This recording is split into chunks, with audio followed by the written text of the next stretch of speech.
மாதந்தோறும் 4 மில்லியன் பார்வையாளர்களை சென்றடையும் நமது நியூஸ் டைம் டிஎன் சேனலில் உங்களது விளம்பரங்கள் இடம்பெற வேண்டுமா?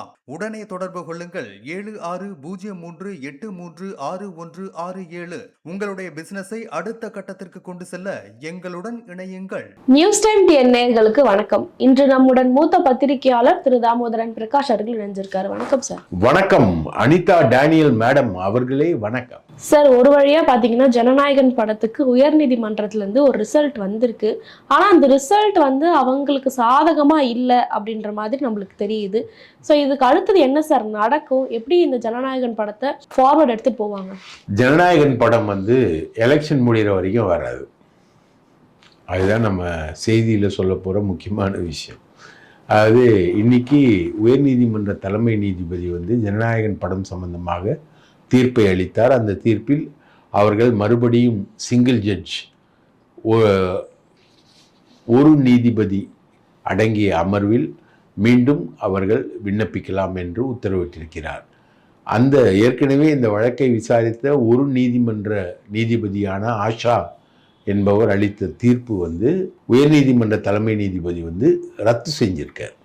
அவர் என்ன சொல்லியிருக்காருன்னா, மத்திய சென்சார் போர்டுக்கு மறுப்பு தெரிவிப்பதற்கான அவகாசமே இல்லாமல் அந்த படத்தில் மறுப்பு தெரிவிப்பதற்கான அம்சங்கள் இருக்குது அப்படின்றத அந்த உயர்நீதிமன்ற நீதிபதி ஆஷா ஏற்றுக்கிட்டு, ஆனால் அந்த படத்துக்கு சென்சார் சர்டிஃபிகேட் கொடுக்கணும் அப்படின்னு தீர்ப்பு அளித்தது சரியல்ல. அந்த தீர்ப்பு செல்லாது. மறுபடியும் அந்த வழக்கை விசாரித்து அதுக்கு மத்திய சென்சார் போர்டு மறுப்பளிக்க அவகாசம் கொடுத்து அதுக்கப்புறம் தான் நீங்கள் விசாரிச்சுட்டு தீர்ப்பளிக்கணும். அந்த தீர்ப்பை எதிர்த்து இவங்க அப்பீல் போகலாம்.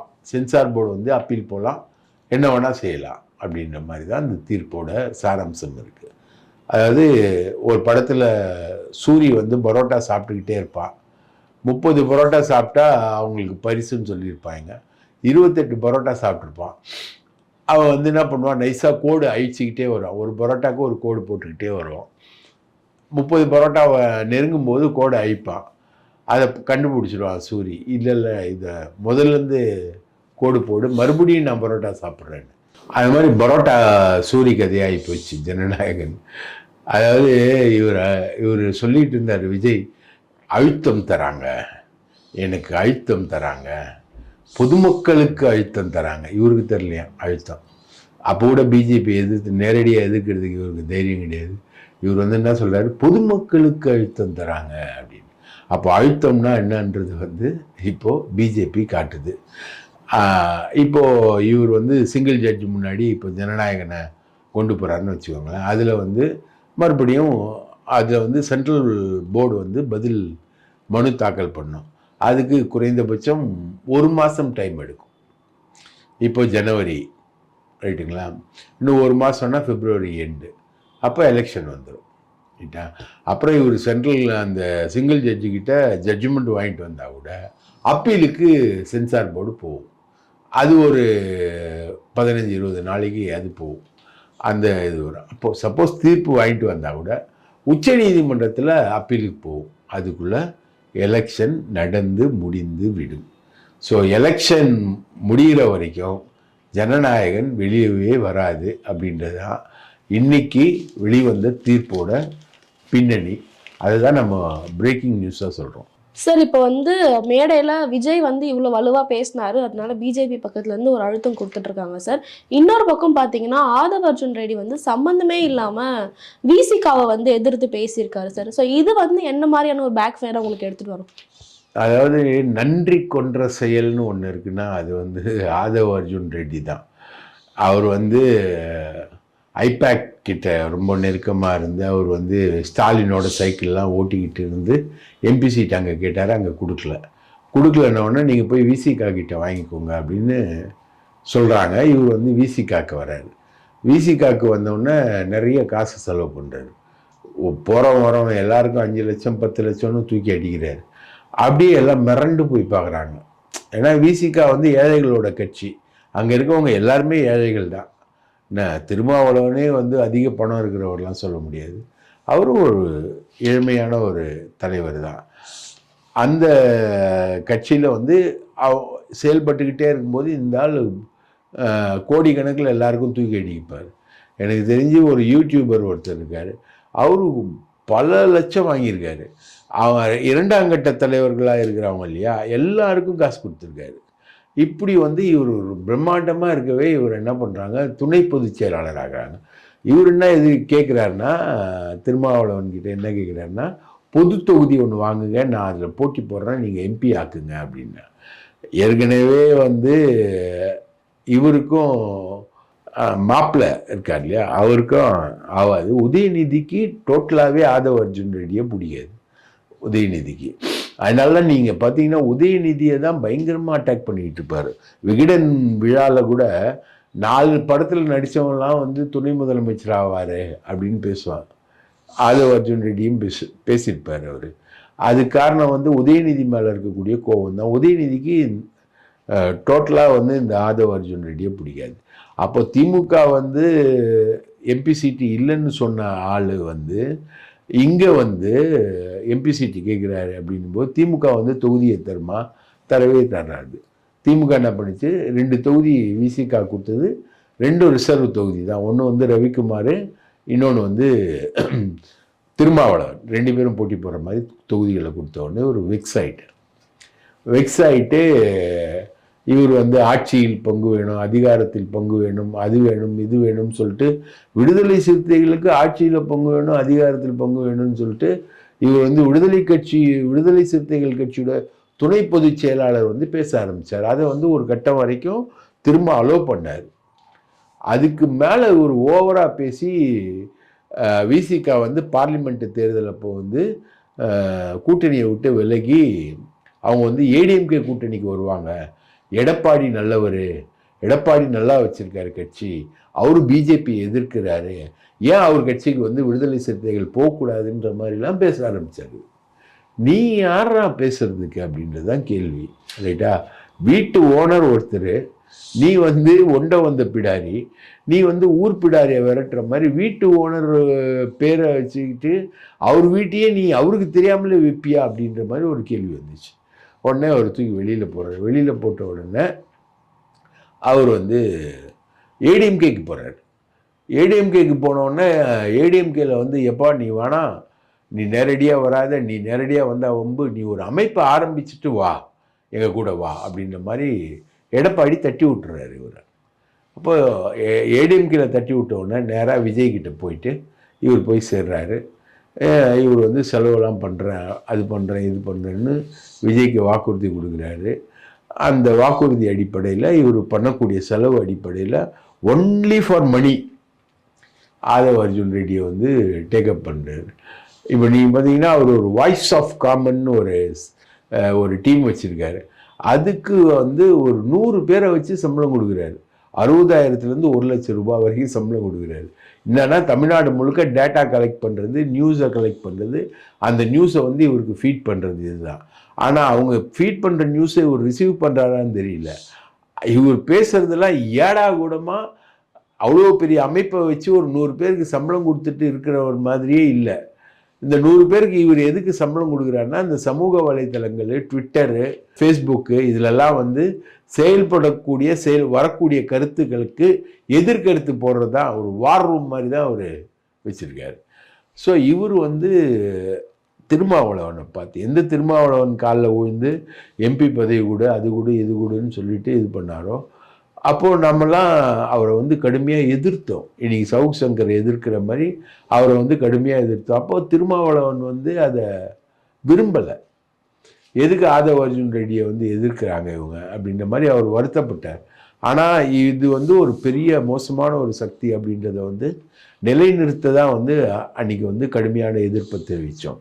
இப்போது அவர் சொல்கிறாரு, ஆதவ அர்ஜுன் ரெட்டி வந்து, திருமாவளவன் நீங்கள் என்னை வந்து திட்டுங்க அண்ணே, நீங்கள் என்னை திட்டுங்க, அதை பற்றி கவலை இல்லை, அதை பற்றி பரவாயில்ல, உங்கள் கட்சியில் இருக்கவங்க எல்லாருமே வந்து இங்கே வந்துட்டாங்க, அதாவது திருமா கட்சியில் இருக்கவங்க எல்லாமே வந்து தாவேக்காக்கு வந்துட்டாங்களா, உங்கள் கூட வெறும் 20 பேர் தான் இருக்கிறாங்க, அந்த 20 பேரை வச்சுன்னு உங்களால் ஒன்றும் பண்ண முடியாது அப்படின்னு திருமாவளவனை விமர்சனம் பண்ணுறார். அதாவது திருமாவளவன் வந்து ஒரு ஸ்பென்ட்டு ஃபோர்ஸு, அங்கே இருக்கவங்க எல்லாமே வந்து விஜய்கிட்ட வந்துட்டாங்க அப்படின்னு இவர் சொல்கிறார். அதுக்கப்புறம் ஒரு விளக்கம் சொல்கிறார், நான் அப்படி சொல்லலை, 20 தலைவர்கள் தான் வந்து திருமாவளவன் கூட நின்றுக்கிட்டு எங்களை எதிர்க்கிறாங்க, அந்த 20 தலைவர்களை பற்றி தான் சொன்னேன். விடுதலை சிறுத்தைகள் வந்து திருமாவளவன் கூட இருக்கக்கூடிய விடுதலை சிறுத்தைகள் வெறும் 20 பேருன்ற அர்த்தத்தில் நான் சொல்லலை, நான் சொல்ல வர்றது எப்பவுமே வந்து தவறாக புரிஞ்சிக்கப்படுது அப்படின்னு விளக்கம்லாம் அவர் கொடுக்குறார். அதுக்கு விசிகா கொடுக்கக்கூடிய விளக்கம் தான் செம்ம விளக்கம். இப்போ நீ சொல்கிற உன் வீடு எங்கே இருக்குன்னு தெரியும் ரைட்டா, நீ வீட்டிலே இருக்க மாட்டேன், போலீஸ் வேணால் கேஸ் போட்டோம், அதை பற்றி நாங்கள் கவலைப்படல, உன் வீடு எங்கே இருக்குன்னு தெரியும், நீ வீட்டிலே இருக்க மாட்ட அப்படின்ற மாதிரி மிக கடுமையான வார்த்தைகள். ஒரு பக்கம் வந்து இவர் வந்து நிறைய ஆட்கள் வந்து சேரப்போகிறாங்கன்னு சொல்லிக்கிட்டே இருந்தார் இவர். அந்த மாதிரி ஆட்கள் யாரும் வந்து இங்கே சேரலை. மந்திரிகள் வந்து சேருவாங்க அப்படின்னார். கூப்பா Krishnan, JCD Prabhakaran, Sengottaiyan 3 ex service, ஊத்த கேஸு 3 வந்து சேர்ந்துருக்குது இப்போது. அது இல்லாமல் பிடிஆர் பழனிவேல் தியாகராஜனே வந்து தாவேக்காவுக்கு வருவார் அப்படின்னு ரூமர் கிளப்பிக்கிட்டு இருந்தாங்க, அவரும் வரல. அந்த மாதிரி நிலைமையில தான் போயிட்டுருக்கு. இந்த எதிர்ப்புகள் மிக கடுமையாக போயிட்டுருக்கு. சார், தாவேக்காக்கு எந்த ஒரு தலைவர்களும் வரல அப்படின்ட்டு நீங்கள் சொல்கிறீங்க. ஆனால் இப்போ பார்த்தீங்கன்னா செங்கோட்டையன் அவர்கள் வந்து ராமதாஸ் அவர்கள் வீட்டுக்கு போய் அவர்கிட்ட பேசி தாவேக்காக்கு கூட்டிகிட்டு வர போகிறாரு அப்படின்ற மாதிரியான தகவல் வருது சார். இது எந்த அளவுக்கு உண்மை? டிடிவி தினகரன் வந்து தாவேக்காக்கு வர போகிறாரு அப்படின்ற மாதிரி தகவலை வந்து செங்கோட்டையன் சொன்னார்.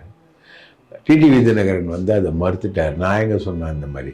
அடுத்தது ஓபிஎஸ் வந்து தாவேக்காக்கு வரப்போகிறாரு அப்படின்ற ஒரு தகவலை சொன்னார், ஓபிஎஸும் அதை மறுத்துட்டார். இப்போது என்ன தகவல் வருதுன்னா, நாளைக்கு செங்கோட்டையன் போய் டாக்டர் ராமதாஸை போய் மீட் பண்ணுறாரு. டாக்டர் ராமதாஸுக்கு திமுகவுக்கு வரதான் இன்ட்ரெஸ்ட்டு, ஆனால் திமுகவில் சீட்டு கிடையாது. திமுக வந்து 3 சீட்டு தரேன்றாங்க. ஒன்று வந்து ஜிகே மணிக்கு, இன்னொன்று வந்து அருளுக்கு, மூணாவது வந்து காந்திமதி அவங்க பொண்ணுக்கு 3 சீட்டு நாங்கள் தரோம் அப்படின்றது தான் திமுகவுடைய ஆஃபர். இந்த ஆஃபரை வச்சுக்கிட்டு 3 சீட்டு வாங்கிட்டு வர்றதுக்கு ராமதாஸுக்கு விருப்பம் இல்லை. ஏன்னா அன்புமணி வந்து அங்கே வந்து ராஜ்யசபா சீட்டு கேட்குறாரு, ரைட்டுங்களா. 19 சீட்டு வந்து அவர் போட்டி போடுறதுக்கு அங்கே அக்ரிமெண்ட் போட்டிருக்காரு. அன்புமணி 19 சீட்டில் போட்டி போடும்போது இவர் வெறும் 3 சீட்டில் போட்டி போட்டால் என்ன ஆகும் அப்படின்றது தான் நம்ம கேட்டிருந்தோம். அதனால் ராமதாஸ் நம்ம பேசியிருந்தோம், நம்ம சேனலில் தான் முதல்ல பிரேக் பண்ணியிருந்தோம். ராமதாஸுக்கு வேறு வழி இல்லை, அவர் வந்து தாவேக்கா பக்கம்தான் போவார் அப்படின்றது தான் இருக்கக்கூடிய ஒரு நிலையாக இருந்தது. அதனால் இப்போது செங்கோட்டையன் வந்து ராமதாஸ் கிட்டேயும் பேசியிருக்காரு, ஜிகே மணிக்கிட்டையும் பேசியிருக்காரு, அருள்கிட்டையும் பேசியிருக்காரு. பேசிட்டு நாளைக்கு போயிட்டு டாக்டர் ராமதாஸ்க்கு வந்து நேரடியாக தாவேக்காக்கு வாங்க அப்படின்னு அவர் கூப்பிட போகிறாரு. ராமதாஸும் அங்கேருந்து கிளம்பி தைலாபுரத்துலேருந்து கிளம்பி அவரோட பொண்ணு வீடு இருக்குது சென்னையில், அந்த வீட்டுக்கு வந்து உட்கார போகிறாரு. அவரை வந்து விஜய் வந்து அவர் வீட்டுக்கு போய் சந்தித்து அவரை வந்து கூட்டணிக்கு கூப்பிட போகிறார். இப்போது ஒரு பழம்பெரும் தலைவர், முக்கியமான தலைவர், அவர் வந்து தாவேகா கூட்டணிக்கு வர்றதா ஒரு விஷயம் வந்து இப்போ கணிஞ்சிருக்கு.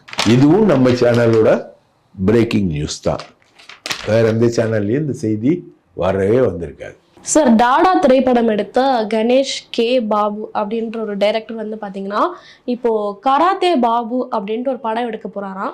அந்த படத்தோட ட்ரீசரும் வந்து வெளியாக இருக்குது. இது வந்து முழுக்க ஒரு அரசியல் சார்ந்த ஒரு படமாக இருக்கும் அப்படின்னு சொல்கிறாங்க. அது மட்டும் இல்லாமல் வந்து இந்த படம் வந்து சேகர் பாபு அவர்களை வச்சு அவருடைய ஒரு சின்ன பயோபிக் மாதிரி, அவர் பண்ண சேட்டைகள், இந்த அரசியல் இருக்கும்போது அவர் என்னென்ன பண்ணார், அந்த மாதிரியான ஒரு ஜானரில் இந்த படத்தை எடுத்துகிட்டு போகிறேன்னு சொல்கிறாங்களே சார். இந்த படத்தை வெளிவர விடுவாங்களா, இல்லை ஜனநாயகன் மாதிரி இதையும் வந்து அப்படியே பிடிச்சி வச்சுருவாங்களா, இல்லை என்ன சார் நடக்கும்? இது ஜனநாயகன் மாதிரி பிடிச்சி வைக்க மாட்டாங்க. சேகர் பாபு ஒரு டிஃப்ரெண்ட்டான கேரக்டர். ஒரு அரசியல்வாதி வந்து 24 மணி நேரமும் அரசியலில் இருந்தால் எப்படி இருக்கும், 24/7 அரசியல் அப்படின்னு மாதிரி ஒரு இதில் இருந்தால் எப்படி இருக்கும். ஒரு சாதாரண தொண்டர், ஒரு மினிமம் படிப்பு தான், ஒரு ஸ்கூல் எஜுகேஷன் தான் அவருடைய குவாலிஃபிகேஷன். ஆனால் ஒரு சாதாரண தொண்டர் மதுசூதனனுக்கு நெருக்கமாக இருக்கார். அவர் வந்து 24 மணி நேரம் அரசியல்வாதியாக இருக்கார். அவர் வந்து அவர் மேலே நிறைய ரவுடிச குற்றச்சாட்டுகள்லாம் இருக்குது. ஓட்டேரியில் பிறந்து வளர்ந்தவர். அங்கே வந்து கோபு பாபுன்னு ஒருத்தனை வந்து கொலை பண்ணதா அப்போல்லாம் நக்கீரல் நாங்கள் எழுதியிருக்கோம், தொண்டனை கொன்ற மந்திரி அப்படின்னு. மதுசூதனை மையப்படுத்தி சேகர் பாபுவை மையப்படுத்தி எழுதியிருக்கோம், ரைட்டுங்களா. இந்த எம்கே பாலன் தொலைஞ்ச வழக்கு இருக்கு இல்லையா, அந்த வழக்கில் கூட அவரை தொடர்பு படுத்தி பேசுவாங்க. ஆர்கே நகரை பேசிக்காக வச்சு, மதுசூதனன் ஆர்கே நகர்னால ஆர்கே நகரை பேசிக்காக வச்சு இருப்பிடத்தை வந்து ஓட்டேரியா வச்சுக்கிட்டு அரசியல் பண்ண ஒரு வடசென்னை பிரபலம். நான் பார்த்ததில் 24 மணி நேரம் அரசியலை பற்றியே பேசி, அரசியலை பற்றியே திங்க் பண்ணி, காலையில் 4:30 மணிலேருந்து அவர் வீட்டில் ஆளுங்க இருப்பாங்க, அரசியல்வாதிகள் தான் இருப்பாங்க. அவரோட மகள் கூட ஒரு தலித் இளைஞனோட ஓடி போயிட்டாங்க, திருமணம் பண்ணாங்க. அந்த இதை கூட அவரால் தாங்க முடியல. அது புரட்சி தலைவி அப்படின்றது வந்து புரட்சி தலைவி அப்படின்ற மாதிரி ஒரு டோனில் பேசக்கூடிய ஆள். ஜெயலலிதாவால் பழிவாங்கப்பட்ட ஒரு ஆள். மாவட்ட செயலாளர் பதவி பிடுங்கி, அதுக்கப்புறம் எல்லா பதவியும் பிடுங்கி அவரை வந்து பழிவாங்கிறாங்க. ஜெயலலிதாவுக்கு அத்தியந்த தொண்டராக இருந்தவர். ஜெயலலிதாவுக்கு அந்த பாதுகாப்பு படையெல்லாம் அமைச்சாங்களா, அதெல்லாம் வந்து அவர் தான் பண்ணவர். மாதந்தோறும் 4 மில்லியன் பார்வையாளர்களை சென்றடையும் நமது நியூஸ் டைம் டிஎன் சேனலில் உங்களது விளம்பரங்கள் இடம்பெற வேண்டுமா? உடனே தொடர்பு கொள்ளுங்கள் 7603836167. உங்களுடைய பிசினஸை அடுத்த கட்டத்திற்கு கொண்டு செல்ல எங்களுடன் இணையுங்கள். சவுகார்பேட்டைன்னு ஒரு ஊர் இருக்கு சென்னையில். சவுகார்பேட்டையில் வந்து தங்கம் வந்து சாதாரண ஒரு 10க்கு 10 ரூமில் கிலோ கணக்கில் தங்கம் வரும். எல்லாமே கணக்கில்லாத தங்கங்கள். அந்த ஏரியாவை இன்னைக்கு வரைக்கும் டாமினேட் பண்ணி வச்சிருக்கிறது சேகர் பாபு தான்.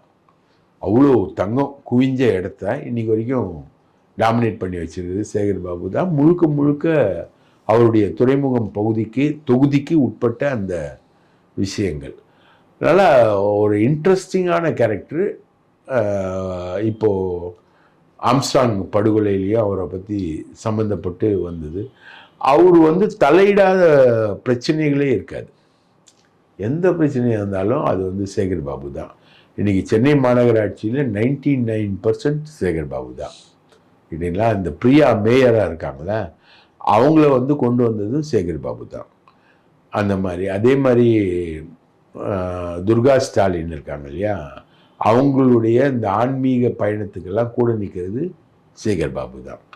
கலைஞர் சமாதியில் தினமும் வந்து பூக்கள் வைக்கப்படுது, அதை வந்து அலங்காரமாக பார்த்து கொள்ளப்படுதுன்னா அதுக்கு காரணமும் சேகர் பாபு தான்.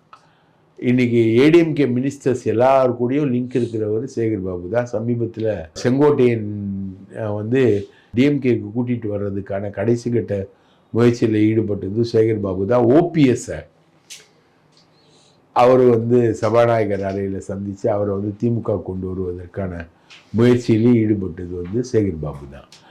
மாதிரி நீக்க மரம் நிறைஞ்சி எனக்கு தெரிஞ்சு ஏடிஎம்கே பீரியடில், எடப்பாடி பீரியடில் ஒரு 8-9 மினிஸ்டர்ஸ் வந்து ரெகுலராக சேகர் பாபு கிட்ட பேசிக்கிட்டு இருப்பாங்க. பேசாத அமைச்சர்களே கிடையாது. அந்தளவுக்கு அதிமுகவில் செல்வாக்காக இருந்த ஒரு ஆள். இத்தனைக்கும் ஜெயலலிதாவால் மாவட்ட செயலாளர் பதவி பிடுங்கப்பட்டு நீக்கப்பட்டு இருந்த ஒரு ஆள் அவர் அந்த அளவுக்கான ஒரு ஆள். அவரை பற்றின ஒரு படம்னா இவங்க எந்த அளவுக்கு இவங்க எடுக்க போகிறாங்கன்றது நமக்கு தெரியாது. ஆனால் சேகர் பாபுன்றது இந்த ஃபிகர் தான். சொந்த சோகங்கள், ஏகப்பட்ட சோகங்கள், மகள் உட்பட சொந்த சோகம். ரொம்ப ஏழ்மையான ஒரு நிலையிலிருந்து மேலே வந்தவர். அவங்க மனைவியெல்லாம் எனக்கு பர்சனலாக தெரியும், ரொம்ப நல்லா தெரியும். ரொம்ப கஷ்டப்பட்டு வளர்ந்தவங்க. இன்றைக்கி உச்ச நிலையில் இருக்காங்க. அவங்க மகன்கள் எல்லாமே நல்லா இருக்காங்க.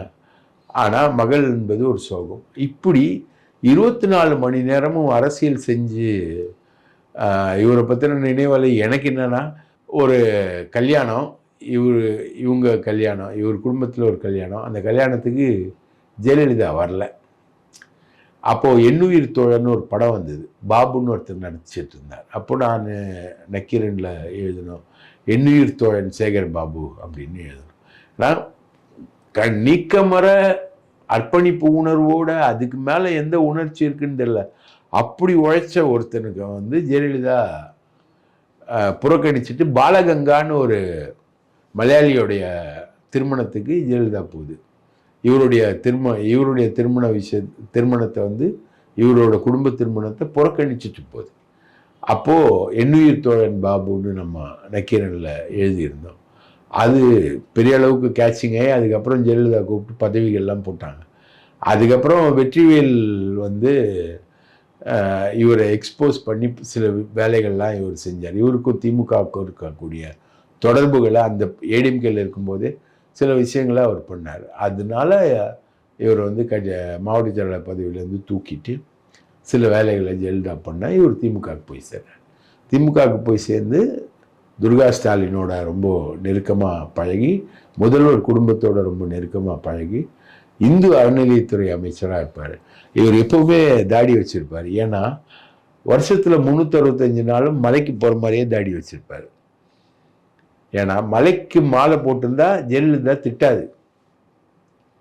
அதுக்காக முழுக்க முழுக்க தாடி வச்சுக்கின்னு மலைக்கு மாலை போட்ட மாதிரியே இருப்பார். அது இன்னைக்கு வரைக்கும் கண்டினியூ ஆகுது. கேட்டுங்களா? இன்னைக்கு வரைக்கும் மலைக்கு போகிற மாதிரி தான் இருப்பார் சேகர் பாபுன்னா. ஒரு தாடி, ஒரு மீசை, அது இப்போ நரைச்சி போச்சு. நான்லாம் அவரை பார்க்கும்போது கண்ணங்கரையில்னு தாடியோடலாம் பார்த்துருக்கேன் நான். அந்த மாதிரி இருந்தேன். இன்றைக்கி வந்து நரைச்சி போச்சு. இதுதான் சேகர் பாபு, மிகப்பெரிய அரசியல்வாதி. எல்லாரும் உதாரணமாக எடுத்துக்க வேண்டியது வந்து அவரோட எல்லாத்தையும் கிடையாது. அவரோட சட்டவிரோத காரியங்கள்லாம் நம்ம உதாரணத்துக்கு எடுத்துக்க முடியாது. அவர் மேலே பல குற்றச்சாட்டுகள் இருக்குது. ஆனால் அவரோட உதாரணமாக எடுத்துக்க வேண்டியது அவருடைய உழைப்பு, மிக கடுமையான உழைப்பு. உழைப்பாளி. எப்போ 12 மணிக்கு தூங்குவார், 4 மணிக்கு எழுந்திப்பார். கூட்டம் நடத்துறதுல பெரிய அளவுக்கான கில்லேடி. அதே மாதிரி மக்களுக்கு அள்ளி அள்ளி கொடுப்பாரு. அதே ஸ்ட்ரோக்கை பயன்படுத்தி தான் வெற்றிவேலும் தினகரனும் மக்களுக்கு அள்ளி அள்ளி கொடுத்து தான், இலவச பொருட்களை கொடுத்து தான் ஆர்கே நகரில் ஜெயிக்கிறாங்க. அதுக்கெல்லாம் பிதாமகன் வந்து சேகர் பாபு தான்.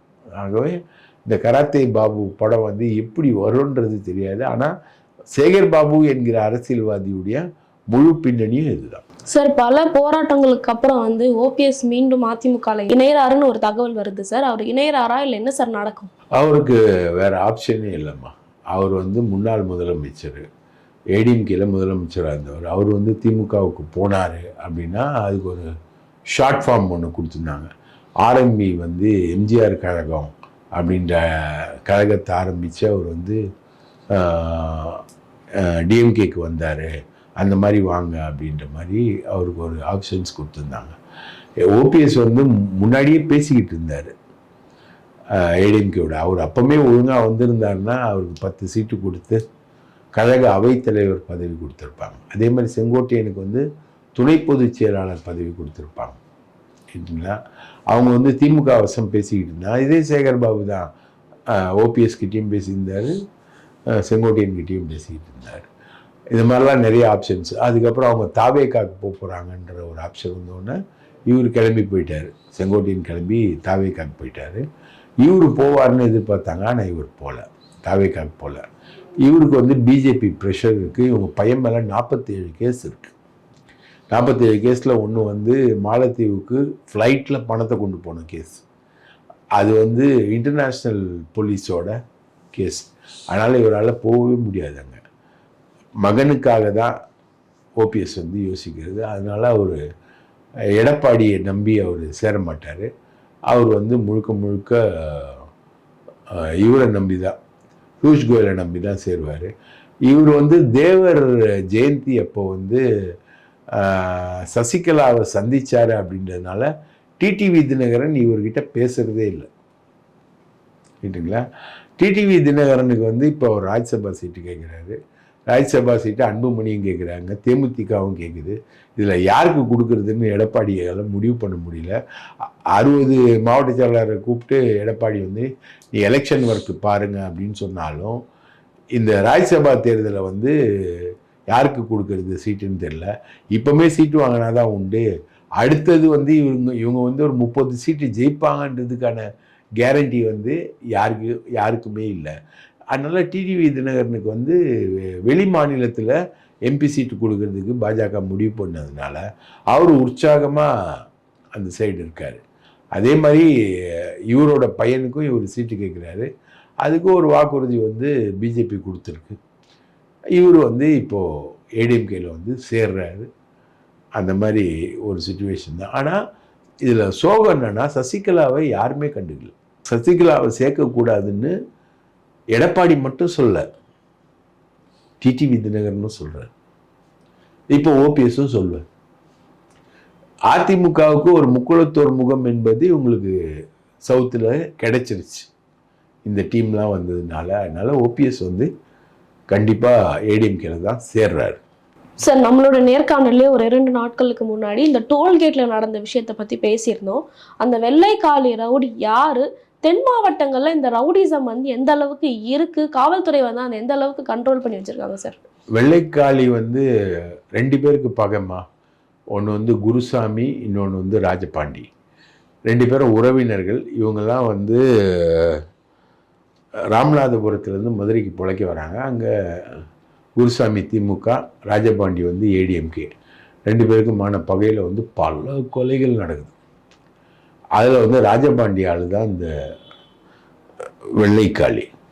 இதில் பேத்தட்டிக் ஃபேக்ட் என்னன்னா, விருதுநகர், மதுரை இந்த இடங்களில் இருக்கக்கூடிய உளவுத்துறை, எஸ்பிசிஐடி, ரவுடிகளை கண்காணிக்கக்கூடிய அமைப்பு, சிபிசிஐடி, இப்படி இருக்கக்கூடிய பதவிகளில் எல்லாத்துலேயும் ஒரு சில கம்யூனிட்டி, குறிப்பாக முக்குளத்தோர் மற்றும் நாடார்கள் தான் வந்து பெரிய அளவுக்கு இருக்காங்க.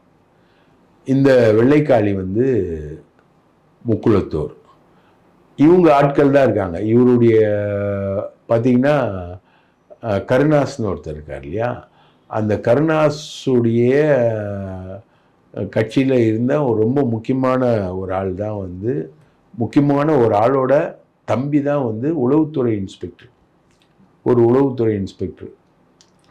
இவங்க எல்லாம் என்ன கனெக்ட் ஆயிடுறாங்கன்னா, இவங்க எல்லாமே கஞ்சா கடத்தில் கனெக்ட் ஆயிடுறாங்க. முழுக்க முழுக்க நீங்கள் அக்யூஸ்டுகளாக இவங்க வந்து சுற்றுறத டீம் பார்த்திங்கன்னா, இந்த ரவுடி டீம் ஃபுல்லாக கஞ்சா கடத்தில் வந்து மெயினாக பண்ணுறாங்க. தமிழகம் முழுக்க கஞ்சா மயமாயிடுச்சு, கஞ்சாவோட மூமெண்ட் வந்து அதிகமாகிருக்கு அப்படின்றதுக்கு காரணம் இந்த ரவுடிசம் தான். அதுக்கு நெட்வொர்க்காக இருக்கிறது இந்த உளவுத்துறை, சிபிசிஐடி, ஓஏசி, இதில் இருக்கக்கூடிய இவங்களுடைய சொந்தக்காரங்க, இவங்களுடைய சாதிக்காரங்க. அதில் ஒருத்தர் தான் இந்த வெள்ளைக்காளி. இந்த குருசாமி ராஜபாண்டி பஞ்சாயத்தில் நிறைய கொலைகள், அது இல்லாமலும் நிறைய கொலைகள். ஜெயிலையே வந்து வெள்ளைக்காளிக்கு வந்து செல்ஃபோன் கொடுத்துருவாங்களாம். ஜெயிலேருந்தே அவர் ஆப்ரேட் பண்ணுவாராம். யாரை வேணா கொலை பண்ணுவார், எப்படி வேணா கொலை பண்ணுவார். அந்த மோட்டிவ் இருக்கிறவன் போய் சரண்டர் ஆகிடுவான். ரைட்டுங்களா? இப்போ என்ன கொலை பண்ணுறாங்கன்னா, எனக்கு யாரோடையாவது மோட்டிவ் இருக்குன்னா அவன் போய் சரண்டர் ஆகிடுவான். ஆனால் நான் செத்துடுவேன்.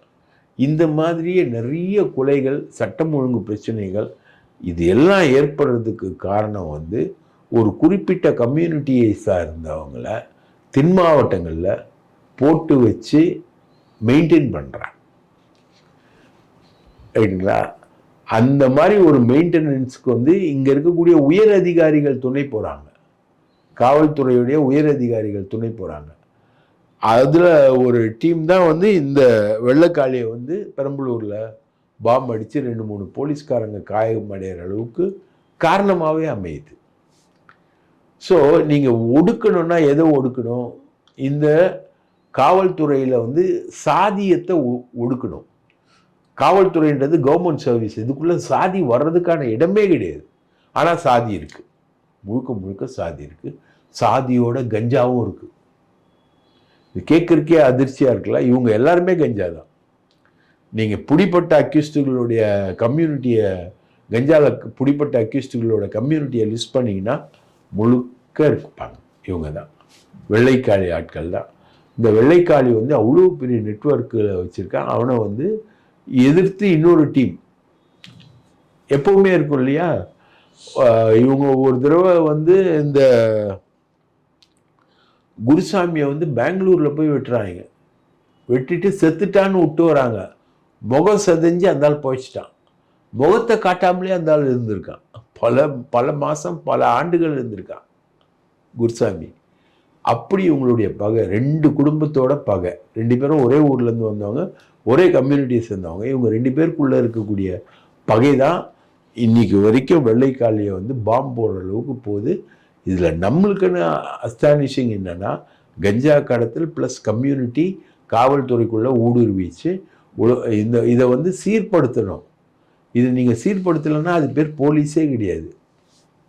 கம்யூனலாக டீல் பண்ண ஆரம்பிச்சிட்டாங்கன்னா அப்புறம் என்ன இருக்கு? மற்ற கம்யூனிட்டி எங்கே போகும்? மொழி சிறுபான்மையினராக இருப்பாங்க, இல்லை வேறு கம்யூனிட்டியாக இருப்பாங்க. அவங்களாம் எங்கே போவாங்க? அவங்களெல்லாம் இவங்க டாமினேட் பண்ணுவாங்கள்ல. அப்போ இவங்க டாமினேட் பண்ணுற அளவுக்கு போதை கலாச்சாரமும், தமிழ்நாட்டில் போதை கலாச்சாரத்தை உடைக்கணும்னு எல்லாரும் பேசுகிறோம். அப்போ இந்த போதை கலாச்சாரத்தை ஊக்குவிக்கிறது யார்? இந்த ரவுடிஸ். கடத்துறது இவங்க தான். அப்போ இதுக்கு ஒரு முடிவுக்கு வரணுன்றதான் நம்மளுடைய கோரிக்கை. பல்வேறு தகவல்களை பகிர்ந்துக்கிட்டீங்க. மிக்க நன்றி சார். வாய்ப்பளித்ததற்கு மிக்க நன்றி.